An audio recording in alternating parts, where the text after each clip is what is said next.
എല്ലാവർക്കും ജോണി സ്പാർക്കിലേക്ക് സ്വാഗതം. ഒടുവിൽ ഇന്നലെ വിധി വന്നു. കഷായ ഗ്രീഷ്മയ്ക്ക് തൂക്കുകയർ. ഗ്രീഷ്മയ്ക്ക് കിട്ടിയ ശിക്ഷകൾ ഇതാണ്: തട്ടിക്കൊണ്ടു പോകുന്നതിന് 10 വർഷവും തെളിവ് നശിപ്പിക്കൽ അടക്കമുള്ള മറ്റ് ആസൂത്രണങ്ങൾക്ക് 5 വർഷത്തെ തടവും. ഇതുകൂടാതെയാണ് കൊലപാതകത്തിന് കോടതി വധശിക്ഷയും വിധിച്ചത്. പ്രതിയായ അമ്മാവന് കേവലം 3 വർഷമാണ് തടവ്. കാരണം കൊലപാതകത്തിനുള്ള ആസൂത്രണങ്ങൾക്ക് അമ്മാവന് പങ്കില്ല എന്ന് തെളിഞ്ഞു. എന്നാൽ തെളിവ് നശിപ്പിക്കലിന് കൂട്ടുനിന്നതിനാണ് ഈ ശിക്ഷ. ഗ്രീഷ്മയുടെ അമ്മയെ കോടതി വെറുതെ വിടുകയാണ് ഉണ്ടായത്. കാരണം ഇതിന് ഇവർ കൂട്ടുനിന്നതായി തെളിയിക്കാൻ പറ്റിയില്ല.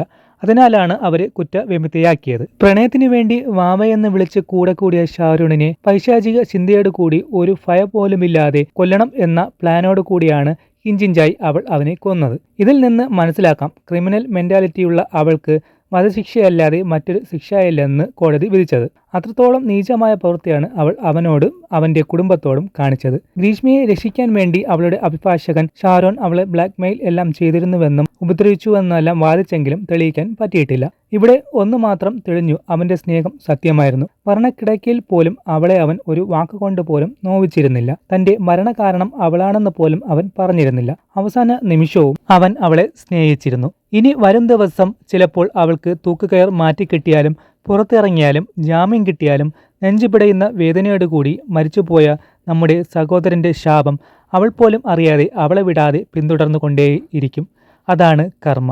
അവൾ മരിക്കാൻ പാടില്ല, ജീവിക്കണം. ഓരോ നിമിഷവും നരകയാചന എന്തെന്ന് അവൾ അനുഭവിച്ച് ജീവിക്കണം. ഇതാണ് അവൾക്കുള്ള ഏറ്റവും വലിയ ശിക്ഷ. ഇതാണ് ഷാരനുള്ള നീതി. ഇനി ഒരു കൊലപാതകം ഉണ്ടാകരുത്. അതിന് അവൾക്ക് അർഹമായ ശിക്ഷ കിട്ടുക തന്നെ ചെയ്യണം. തെറ്റ് ചെയ്യും മുമ്പേ ഈ തെറ്റ് ചെയ്താൽ ഈ ശിക്ഷ കിട്ടുമെന്ന ചിന്ത മനുഷ്യന്റെ ഉള്ളിൽ കൊണ്ടുവരണം. അതിനുള്ള സമയമാണ് ഇപ്പോൾ. ഉണർന്നു പ്രവർത്തിക്കുക സമൂഹമേ. ഓരോ ജീവനും വിലപ്പെട്ടതാണ്. ഒരുപാട് സ്വപ്നങ്ങളോടുകൂടി ജീവിക്കുന്നവരെ പെട്ടെന്നൊരു നിമിഷം ഒരാൾ നശിപ്പിക്കുമ്പോൾ ആ വേദന അനുഭവിക്കണമെങ്കിൽ മരണപ്പെടുന്ന ഭാഗത്ത് നിന്ന് ചിന്തിക്കണം. അവരുടെ അവസാന നിമിഷം അവർക്ക് എന്റെ ജീവൻ എടുക്കരുതേ, ഇനിയും ഒരുപാട് കാലം എനിക്ക് ജീവിക്കണം, ഒരുപാട് സ്വപ്നങ്ങളുണ്ട് എന്നെല്ലാം കെഞ്ചിക്കാണില്ലേ? ആ സമയത്തുള്ള അവരുടെ ദയനീയ ഭാവവും പേടിയും നമുക്ക് കണ്ണുകളിൽ കാണാം. ഇതെല്ലാം കണ്ടിട്ടും ഒരാളെ കൊല്ലാൻ തുനിയുന്നവന് ശിക്ഷ മരണമല്ല, ജീവിതാവസാനം വരെ നരകയാചന കൊടുക്കുക എന്നതാണ് ശിക്ഷ. ഇതാണ് ഈ ലോകത്തിലെ ഏറ്റവും വലിയ ശിക്ഷ. ഇതിനപ്പുറം ഒന്നുമില്ല. ലോകത്തിൽ മനുഷ്യരുള്ള കാലത്തോളം തെറ്റുകൾ പെരുകിക്കൊണ്ടേയിരിക്കും. എന്നാൽ മനുഷ്യന് പേടിയെന്ന വികാരം കൊണ്ടുവരാൻ സാധിച്ചാൽ തെറ്റുകൾ കുറയും.